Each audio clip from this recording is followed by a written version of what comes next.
हरे कृष्ण ओम ज्ञानतिमिरान्धस्य ज्ञानाञ्जनशलाकया चक्षुरुन्मीलितं येन तस्मै श्रीगुरवे नमः। नमो विष्णुपादाय कृष्णपृष्ठाय भूतले श्रीमते भक्तिवेदान्तस्वामी नमस्ते सारस्वते देवे गौरवाणी प्रचारिणि निर्विशेषशून्यवादी पाश्चात्यदेशकारिणि जय श्री कृष्ण चैतन्य प्रभु नित्यानंद श्री अद्वैत गदाधर श्रीवासदि गौरभक्त हरे कृष्णा कृष्ण कृष्णा हरे हरे हरे राम राम राम हरे Krishna. We'll continue our discussion on the first purpose. This is a very interesting chapter. We'll just do a small revision because Brahmaji is addressing the problem. If the problem statement is very strong, then we take the solution also very seriously. Now we'll see here the problem statement that is made by Brahma, and based on that, he is going to ask something. The problem statement will help him to request the Lord that he can fulfill a certain desire. That means he should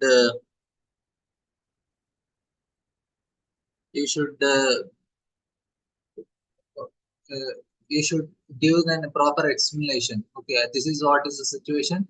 Now you give me the solution.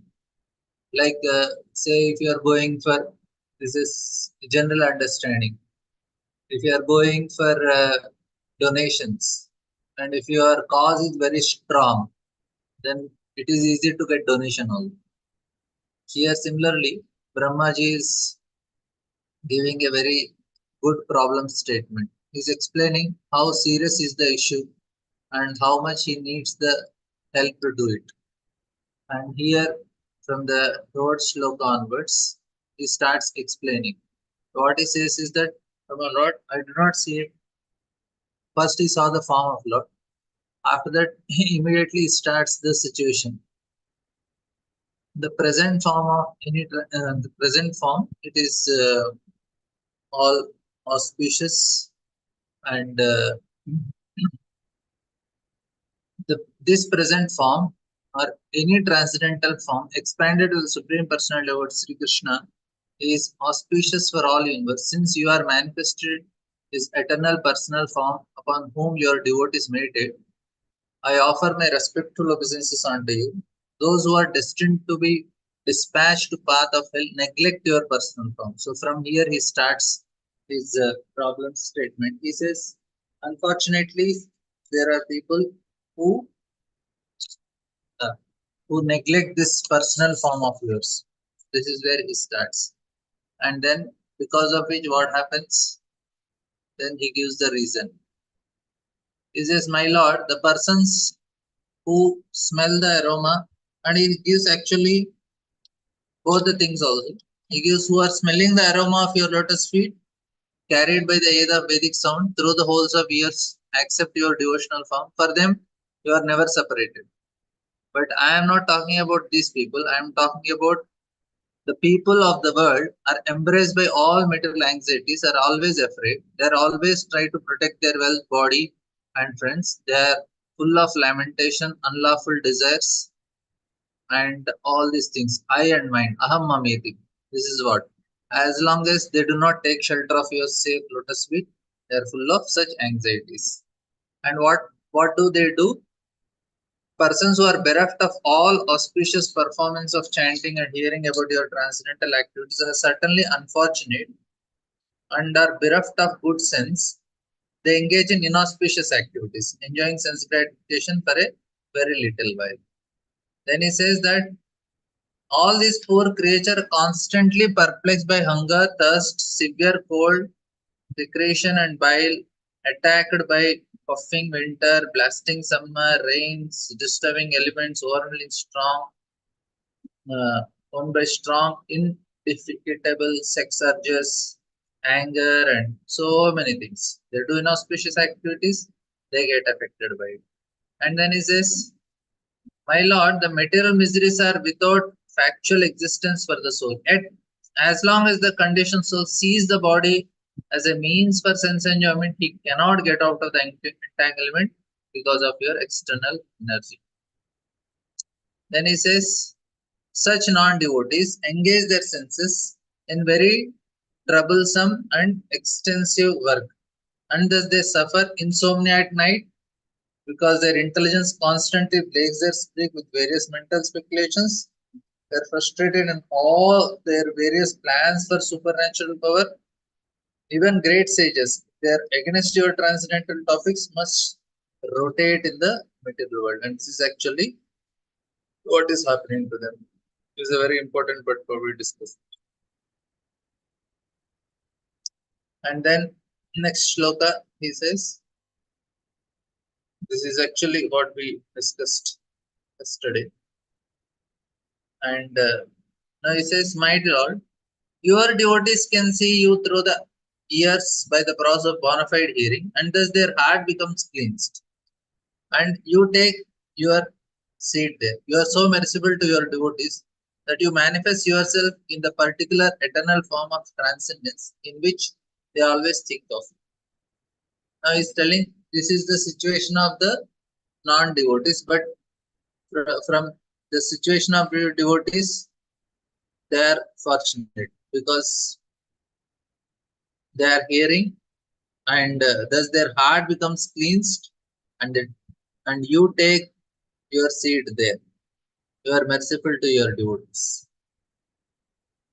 And then he says, my Lord, you are not very much satisfied when you are worshipped by demigods who arrange for your worship very pompously with various paraphernalia, but who are full of material hankering. As the super soul, you are situated in heart of all living beings, just to show them your causeless mercy, and you are their eternal well-wisher, but you are unavailable for non-devotees. This is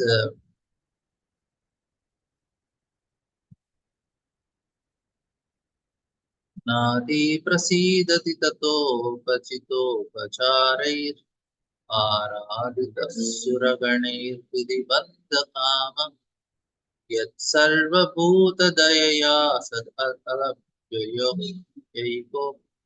नानाजनेषु अवहितः सुहृदन्तरात्मा. He says, my Lord, this is nice verse. You are not very much satisfied when you are worshipped by demigods who arrange for your worship. Now he is coming the solution part. He said, okay, this is the situation of the people of this world. He is identified. And now he told in the shloka, okay, for devotees, they are okay. They are able to come out because they are. But there are some people who worship demigods or demigods worship. Worshipped by demigods who arrange for your worship very pompously with various paraphernalia, but who are full of material hankering. As a super soul, you are situated in the heart of all living beings just to show them your causeless mercy, but you are unavailable for non-devotees. So, Lord more likes devotion than external pompous arrangements. Because the demigods in the celestial heavenly planets who are appointed administrators of, like now he is giving various aspects actually of the solution. He said for a first he told the problem statement. What is the problem statement? How the living entity is entangled and suffering in this material world. Now the solution part is telling devotees they are okay, their heart is cleansed. In the previous shloka I told. And now what about demigods? Not very much satisfied with their way of doing things. They do very pompous with various paraphernalia, but they are full of material hankering. That's why Lord is not. It's not that because of their worship, Lord is not satisfied. He is not satisfied because this is the main reason. They are full of material hankerings. So this is the reason because there is still selfishness in that. This is not bhakti. They are selfish people. You are situated in the heart of all living beings just to show them your causeless mercy. And but for non-devotees is not available because they don't want actually non-devotees. The demigods, they are appointed administrator of the material affairs, are also devotees of Lord, but at the same time they have desires for material opulence and sense gratification. So this is their main problem. They are having a desire for material opulence and sense gratification. The Lord is so kind that He awards them all sorts of material happiness, more than they can desire. But He does not, He is not satisfied with them because they are not pure devotees. So this is the main. He is not satisfied with them, even though He is giving them everything. The Lord does not want any one of His innumerable sons, the living entities, to remain in the material world of threefold miseries, to perpetually suffer the material pangs of birth, death, old age, and disease. The demigods in heavenly planets and many devotees on this planet also want to remain in material world as devotees of Lord, take advantage of material happiness. So the problem with demigods is, even though they are enjoying, they are devotees, they want to remain in material world as devotees of Lord and take advantage of material happiness. That is the problem. They do so at the risk of falling down to a lower state of existence, and this make Lord dissatisfied with them. The Lord is dissatisfied because they may fall down again. Pure devotees are not desirous of any material enjoyment, nor are they averse to them. They completely dovetail their desires with the desires of Lord and perform nothing on their personal account. Arjuna is an example. On his own sentiment, due to family affection, Arjuna did not want to fight. But finally, after hearing Bhagavad Gita, he agreed to fight in the interests of Lord. Therefore, the Lord is very much satisfied with pure devotees because they do not act for sense gratification, but only in terms of Lord's desire. If, as Paramatma or Super Soul, he is situated in the heart of everyone, always giving everyone chance to a good counseling. Thus, everyone should take the opportunity and render transcendental loving service to him wholly and solely. The non-devotees, however, are like neither the demigods nor pure devotees, but are averse to any transcendental relations. So they are the non-devotees, they don't want it. They are averse to any transcendental relationship with the Lord. So it is not Lord's fault. They don't want it. That's why Lord is reciprocating by not giving them. They have revolted against Lord and must perpetually undergo the reaction of their own activities. So Lord is just reciprocating, right? Actually, the Lord is equally kind to every living entity. The living being, for their own part, are able to please the Lord to either a greater or lesser extent. The demigods are called Sakama devotees, or devotees with material desires. And pure devotees are Nishkama.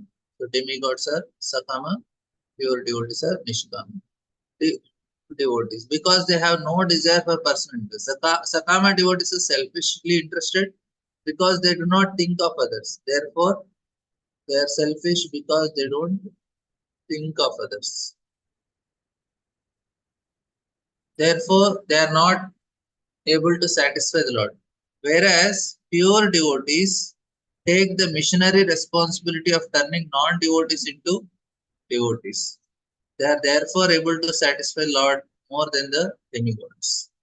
The Lord is unmindful of non-devotees, although he is sitting within everyone's heart as a well-wisher and super soul. However, he also gives them the chance to receive his mercy through his pure devotees, who are engaged in missionary activities. Sometimes the Lord himself descends for missionary activities, as he did in the form of Lord Chaitanya, but mostly he sends his bona fide representatives. And thus he shows his causeless mercy. So the main difference between devotee and non-devotee is what is telling? It is told devotees they show compassion and thus shows compassion, causeless mercy towards non-devotees. The Lord is so satisfied with his pure devotees that he want to give them the credit of missionary success, although he could do the work personally. This is a sign of his satisfaction with pure devotion, Nishkama devotees, compared to the Sakama devotees. But such transcendental activities, the Lord simultaneously become free from the charge of partiality and exhibits his pleasure. So what Lord is doing, if he shows compassion like that, it may looks like partiality. So Lord says, okay, let my devotees do. I will be neutral. Upadrishta Hanuman. I am Samohan Sarvabhausha. Now a question may arise. So what is the question here?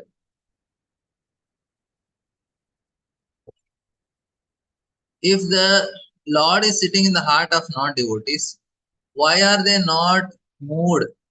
The Lord is sitting in the heart. Why are they not moved to become devotees? It may be answered that the stubborn non-devotees are like barren land or an alkaline field where no agriculture activity can be successful. As part and parcel of Lord, every individual living entity has a minute quantity of independence, and by misusing the minute independence, the non-devotees commit offenses after offense to both the Lord and his pure devotees.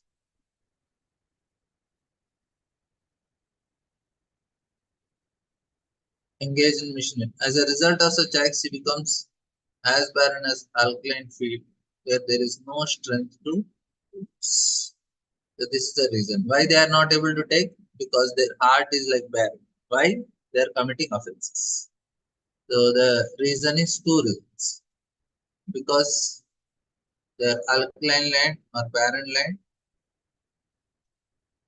alkaline field, and what they do, they commit offenses. To whom? Both the Lord and his pure devotees. So this is the reason they are not able to become devotees. पुंसामतो विविधकर्मभिरवराधैर्दानेन चोक्ततपसा परिचर्यया च आराधनं भगवतस्तव सत्क्रियार्थो धर्मोऽर्पितकर्हिचित् स्मरये निर्यते न यत्र. But the pious activities of people, such as performance of Vedic rites, charity, austerities, penances, and transcendental service, performed with a view to worship you, satisfy you by offering you the fruitive results, are also beneficial. Pious activities, performance of Vedic rituals, charity, austerity, penance, all these things. Such acts of religion can never go vain. Now, this is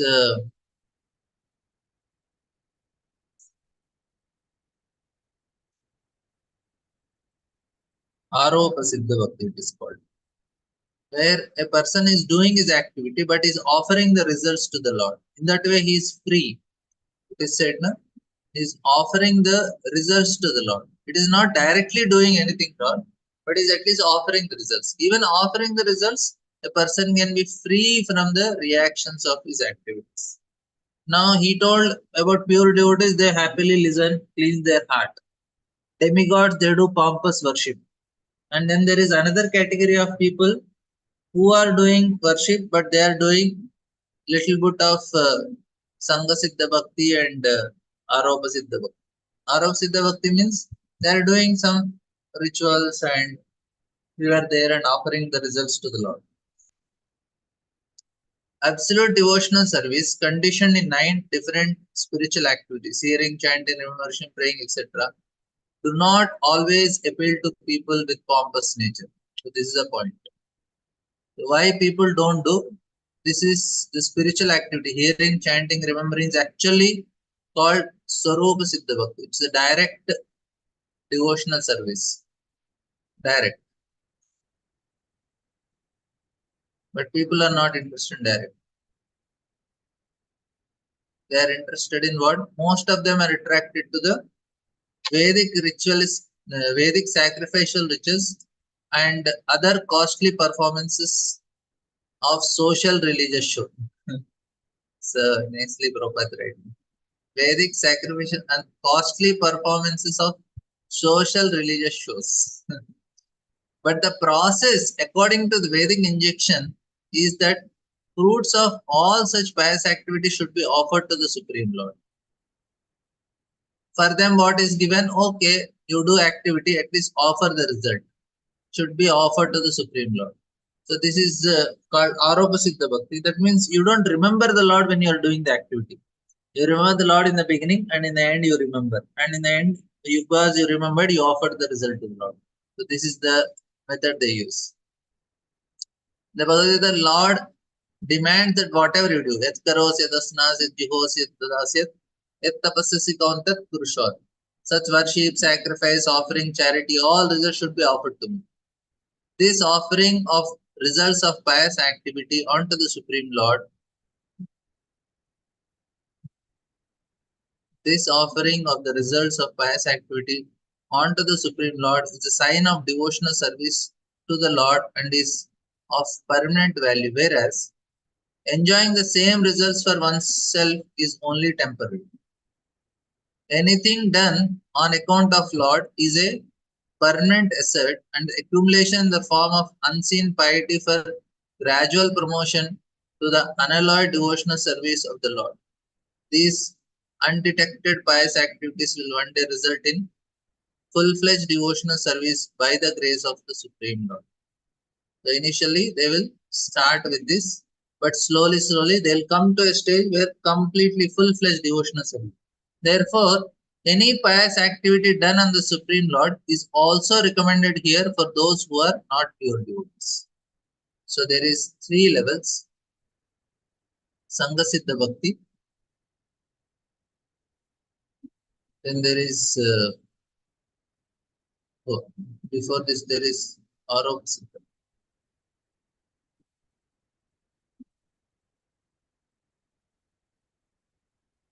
and then there is Arop Siddha, Sangha Siddha, and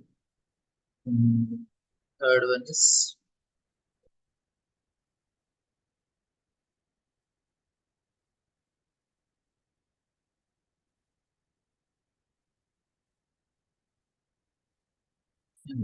so here Arop Siddha is where a person is doing all rituals. Here Sangha Siddha, here the activities which they do, they are uh, they like what Krishna is telling: Amanittum, Adambittum, Ahimsa, Shantirajam, Acharyo, Basan, Saucham, Sthairyam, Vigraha. So in the this 13th chapter, he is giving certain qualities like developing humility, adambitvam, tolerance, patience, understanding how Janma Mrityu Jara Vyadhi is a place of misery. All these things, they are little more directly connected to the Lord, but it is not directly connected to Bhakti, but it is not Bhakti. That is also, that is called Sangha Siddha Bhakti. Like here, rituals are like waking up early morning, taking bath and all that, all things come in Arops. Then there is Sangha Siddha.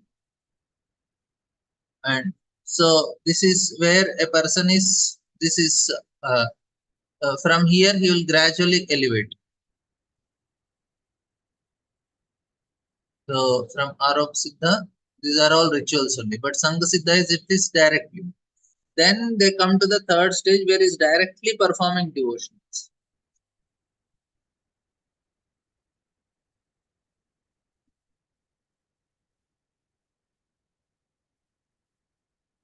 That is what Prabhupada is telling. So people are not interested, but therefore any pious activity done. So gradually these undetected pious activities will one day result in full-fledged devotional service by the grace of Supreme. Shashvat Swarupamahasaiva Nipita Bedha Mohyadishanaya Namah Parasmai.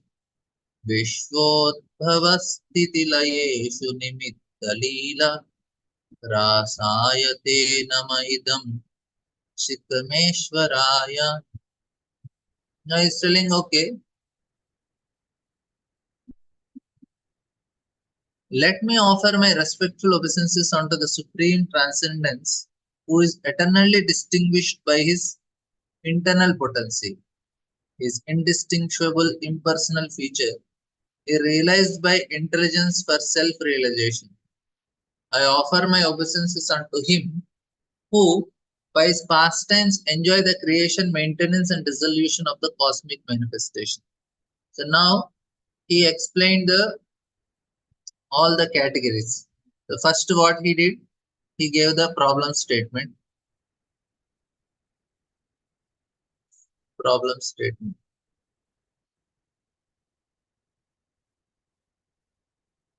So what was the problem statement? So the problem statement is how living entities are conditions.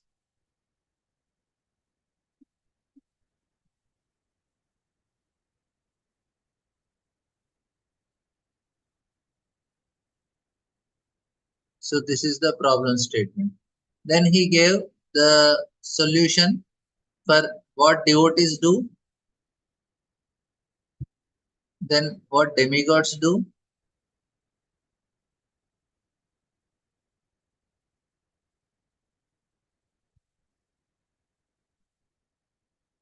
and then he told there are some people who do Aropa Siddha Bhakti in between, means they are doing little bit rituals.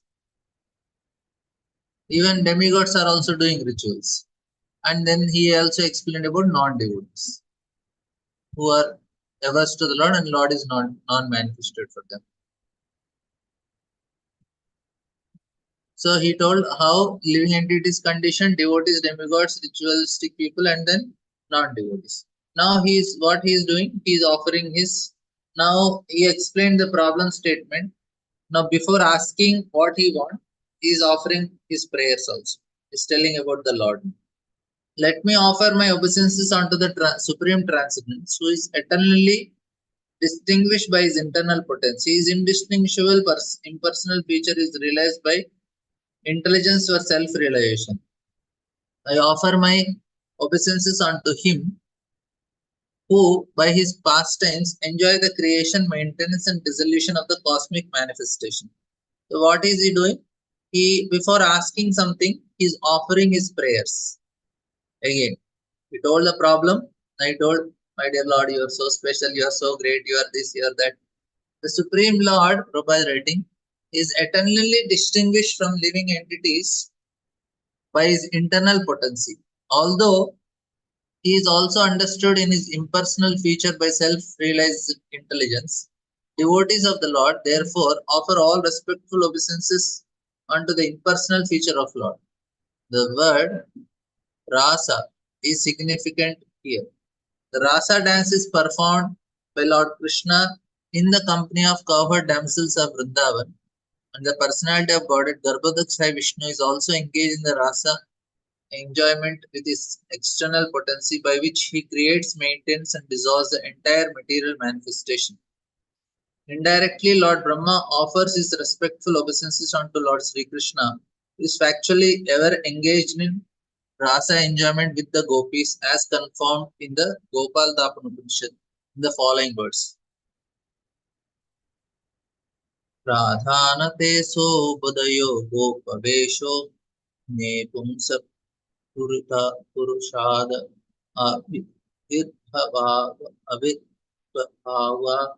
The distinction between the Lord and the living entities definitely experience when there is sufficient intelligence to understand his internal potency as distinguished the external potency by which he makes possible the material manifestation. Is Vishnu. यस्यावतार गुणकर्म विडम्बनानि नामानि येषु विगमे विवशा गृह्णन्ति तेनैकजन्म समलं सहसैव हित्वा Samyanti apavatmatma tam ajam prapadye. Says, let me take shelter of the lotus feet of him whose incarnations, qualities, and activities are mysterious imitations of worldly affairs. One who invokes his transcendental name even unconsciously at the time he quits his life is certainly washed immediately of the sins of many, many births and attain him without fail. So the second glorification he is doing is how uh, who, the qualities and activities of mysterious imitations of worldly affairs, who invokes his transcendental name even unconsciously at the time he quits. If we do it unconsciously also, will be free from sins of many, many births and attain him without fail. Because the activities of the incarnations, uh,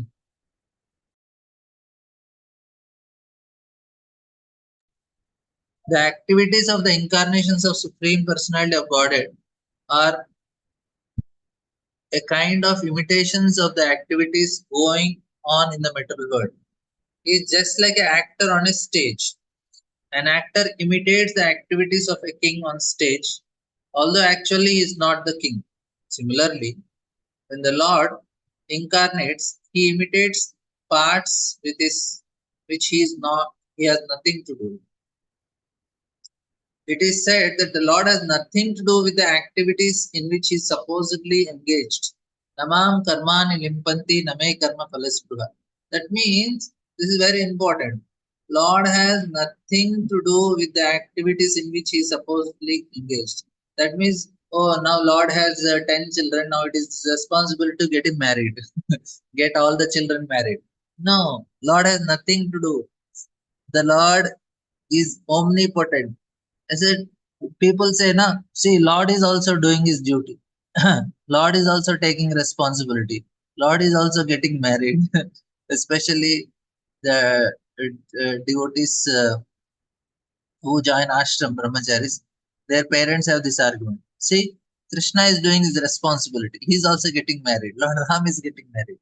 No, it is not actually like that.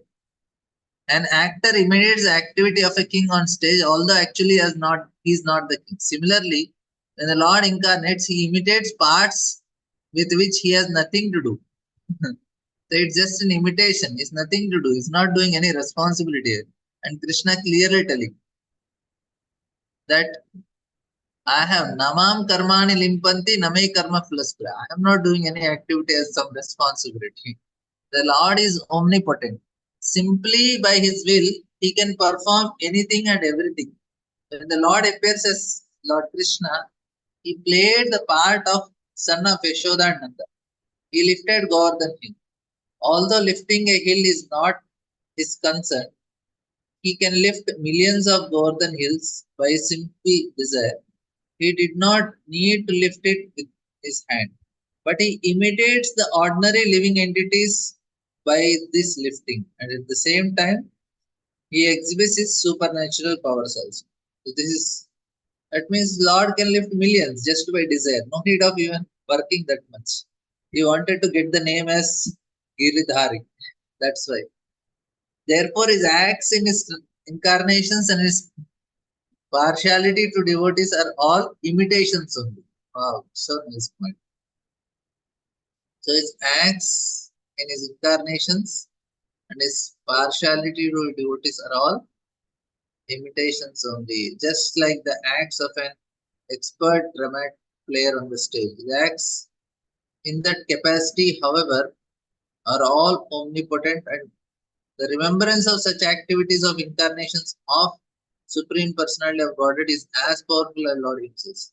Even though he doing that activity imitation, it is still benefiting us if we are able to remember it. That is the advantage. We don't, he did not, even though he is just imitating, but he is doing it to benefit us. This is Lord's compassion. And in the last proposal, Ajamil remembered the holy name of Lord Narayana by merely calling the name of his son Narayana, that gave him complete opportunity to achieve the highest perfection of life. Yoga aham cha girishasascha vibhut swayam cha stitbhava pralaya hetava atma moolam vidva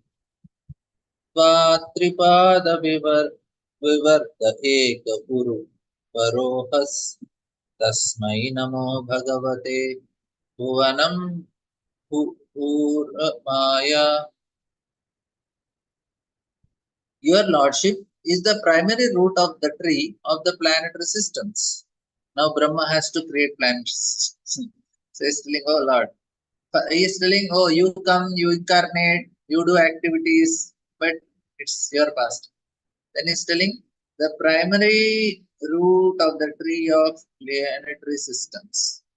This tree has grown by the penetrating the metal nature in three trunks, as me, as you, and as Shiva, for creation, maintenance, and dissolution. And we three have gone these three branches. Therefore, I offer my obeisances unto you, the tree of the cosmic manifestation manifested. So this is actually what Brahmaji is telling. So he is doing this creation and all, and it is from where the root is Lord only. He said, the tree has grown by first penetrating the metal nature in three trunks. So there are Lord is the root, and it is came three trunks have come, Brahma, Vishnu, and Prabhupada said the tree of the cosmic manifestation grossly divided into three parts: upper, lower, and middle planetary systems. And then it is broadened into cosmos of 14 planetary systems with the Supreme Personality of Godhead as the Supreme Root. Metal nature, which appears to be the cause of cosmic manifestation, or the agent of the energy of Lord. This is confirmed in Bhagavad Gita. Maya Dikshena Bhagavad. So it's going under the order of Lord. The Lord expands himself into three, Brahma, Vishnu, and Shiva, for maintenance, creation, destruction, respectively. Of the three principal agents controlling the three modes of metal nature, Vishnu is the Almighty. Even though he is within metal nature for the purpose of maintenance, he is not controlled by the laws of metal nature. The two, Brahma and Shiva, although almost as greatly powerful as Vishnu, are within the control of metal energy of the Supreme Lord. And there are secondary agents, Manus, Marichis, great sages. Therefore, the conception of many gods controlling and many departments of metal nature is ill conceived of by the foolish pantheist. God is one without a second. So basically, all these things are departments only. Many departments, and then that's why there are many demigods who are controlling them. It is not. God is one without a second, and He is the primary cause of all causes. As there are many departmental heads of government affairs, so there are many heads of management on the universal effect. Due to poor fund of knowledge, the impersonalist does not believe in the personal management of things as they are. But in this verse, it is clearly explained that everything is personal and nothing is impersonal. We have already discussed this point in introduction, and it is confirmed here in this verse. The tree of metal manifestation described in the 15th chapter of Bhagavad Gita. Ashwattham Sat. Urdhvamulamadasyakam Ashwattham Prahuravya. Chandams Yasya Varnani Yastam Veda Veda. We actually experience of such a tree when we see the reflection or shadow of a tree on the surface of a reservoir of water. The reflection of tree on the water appears to be hanged upside down. The description of tree created in Bhagavad Gita proves that this material world is only a shadow of the reality, which is Parabrahma Vishnu.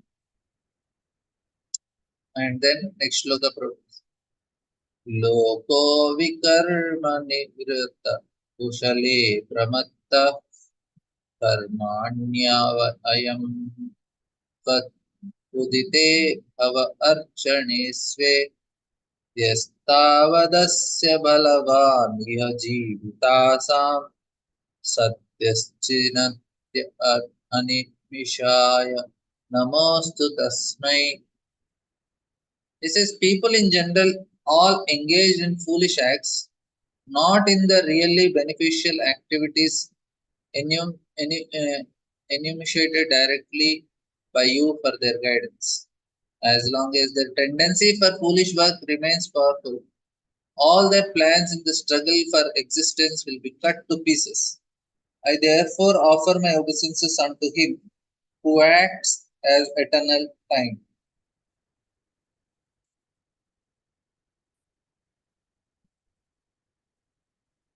So this is now he's telling first is the planetary systems, they are coming from the Lord. Now what is telling? He is telling about the activities of the living entities, not in really beneficial activities initiated directly by for the guidance. As long as there is tendency for foolish work remains, all these things happens. And what is Lord here? It is compared to eternal time. This is the most important. Lord is eternal time. Prabhupada writes, people in general are all engaged in senseless work. Prabhupada is so nicely explaining. People in general are engaged in senseless work, most of them. They are systematically unmindful to the real beneficial work. Systematically unmindful to the real beneficial, which is what? Devotional service law. Technical called Archana regulations. The Archana regulations are directly instructed by the Lord in Narada Pancharatra and are strictly followed by the intelligent man who knows well that the highest perfectional goal of life is to reach Vishnu, who is the root of the tree called the cosmic manifestation. Also in Bhagavatam and Bhagavad Gita, such regulative activities are clearly mentioned.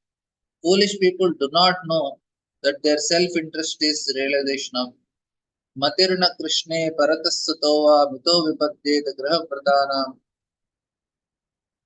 अदान्त गोभिर् विशतान्तमिष्टं पुनः पुनः चर्वित चर्वणानां न ते विदुस्वार्थ गतिं विष्णु दुराशयाये बहिरन्तमानिना अन्धायतान्ते रूपनीयमाना तेऽपि तन्त्रा रुगाम्य बद्धा नैषामतिस्तावत् दुरुक्रमाङ्गे स्पृहन्तनत्तापसमो यदर्था महीयसां पादरजोऽभिषेकं निष्किञ्चनानं नवनीत यावत्. Prabhupada is quoting so many shlokas here back to back to establish three shlokas 7.5, 30, 31, 32. Three shlokas. Distilling, and he gives nice the translation. People who are determined to totally rot in false material happiness cannot be Krishna conscious either by instruction from teachers, by self realization, or by permanent parliamentary discussions. They are dragged by the unbridled senses into the darkest region of ignorance, and they madly engage in what is called chewing the chute. Punah punaha charvita charudanam. Then he says, because of their foolish activities, they are unaware that the ultimate goal of life is to achieve Vishnu, the Lord of the cosmic manifestation. And so their struggle for existence is in the wrong direction of material civilization, which is under the external energy. They are led by similar foolish persons, just as one blind man is led by another blind man, and both fall into the ditch. Such foolish men cannot be attracted towards the activities of the supreme powerful, who is actually neutralizing measures for their foolish activity, unless and until they have good sense to be guided by great souls who are completely free from material attachments. The Bhagavad Gita, Lord asks everyone to give up all other occupational duties and absolutely engage in archana activities or in pleasing the Lord. But almost no one is attracted to such archana activities. Everyone is more or less attracted by activities which are conditions of rebellious which are conditions or of rebellion against the Supreme Lord. The system of jnana and yoga are also indirectly rebellious acts against law. There is no auspicious activity except Archana of Lord. Jnana and yoga are sometimes accepted within the purview of Archana when the ultimate aim is Vishnu. In conclusion, the conclusion is that only the devotee of Lord is a bona fide human being eligible for salvation. Others are vainly struggle for existence without any actual benefit. That's what Prabhupada started also purport. Just take one shloka. Yasmat vibhema ahamapi viparadadishnyam adhyasita sakala loka namaskritam yat te tapo bahusva varurota mas avatu manas tasmai namo bhagavate vimukaya tubhyam. Your Lordship, I offer my respectful obeisances unto you, who are indefatigable time and the enjoyer of all sacrifices. Although I am situated in an abode which will continue to exist for a time duration of two prarabdhas, although I am the leader of all planets in the universe, and although I have undergone many years of penances for self realization, still offer my respectful obeisances unto you. By stating, Brahma is the greatest personality in the universe because he has longest duration of life. He is the most respectful personality because of his penance, influence, prestige, etc. Still, he has to offer his respectful obeisances unto the Lord.